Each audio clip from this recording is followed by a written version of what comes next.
The mental health unit of the San Antonio Police Department is actually a dual function unit. Its primary goal is to serve patrol and the community's needs, but it's also a training unit that helps train the entire department in crisis intervention training. Yeah, one of our primary goals on the mental health unit is almost what seems like an impossible feat, which is overcoming that stigma. And that starts at really the ground roots of our children and how we refer to or address individuals that may have a mental illness. You may have been mistreated at some point in your life by law enforcement. And so we're trying to overcome all those barriers built from the past to give better treatment, to help reduce that stigma. No, we're good to go. Appreciate it. There you go. You got one? Child. There you go. We got one right now, self-assigned. Got a call with a child.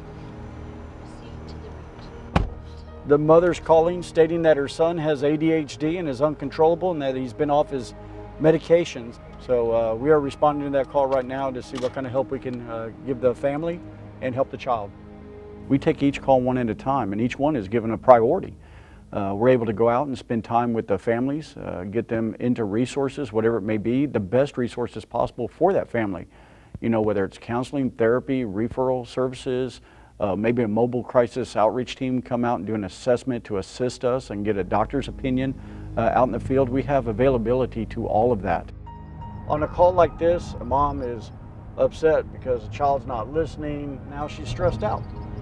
So I know that because that's at my house with my 9-year-old who's got ADHD. So I'll probably do the talking here.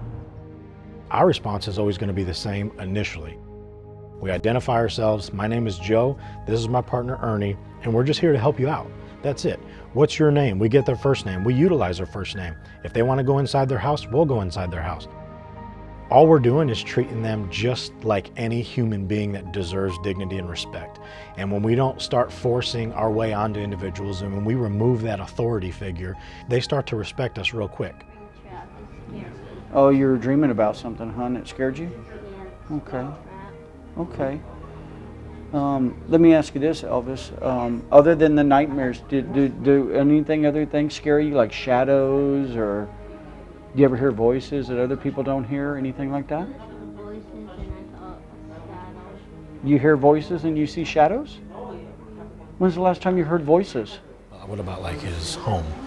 And I'm not just saying you, but like a father, is there a father figure ever? No, he ran off. Okay, like when he was a baby? Never knew him. So it's always been just you. There's no siblings? No, it's just me and him. Okay. All right. Well, I don't want you to be scared, okay? I want you to know that we're here just to help you, okay? All right. Let me talk to your mom real quick, all right? You do me a favor? Can you hang on to this for me for a minute? All right. You know, a lot of people don't want the police in their business. They don't want police in their life. And we understand that, and I can appreciate that. But we also know that at some point, as that child gets older and as they become more independent and as their disease continues to advance or progress, that there may be more issues in the future. And so it's important that as parents, if you have a child that meets this criteria, that you reach out to law enforcement and just get to know them. It's important that you take that step towards being proactive. Now they have some form of relationship loosely with this family. And then if something ever happens, they know, okay, hey, I've got this individual saved. I can now contact the family member and get them integrated, involved. And then we can resolve this situation a lot faster and more efficiently than if we have no idea of where we can return for help. I mean, I don't know. If I would tell you that this is probably one of the top facilities in San Antonio, I'd be telling you the truth.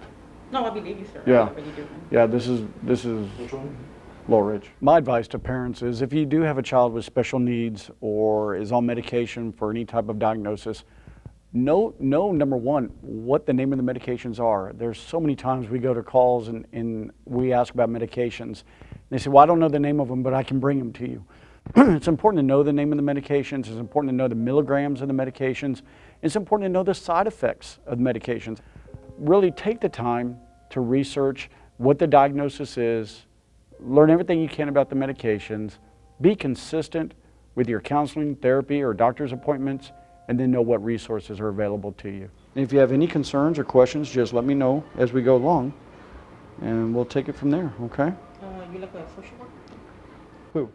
Me? No, I'm a policeman. I get confused with a social worker all the time though, right?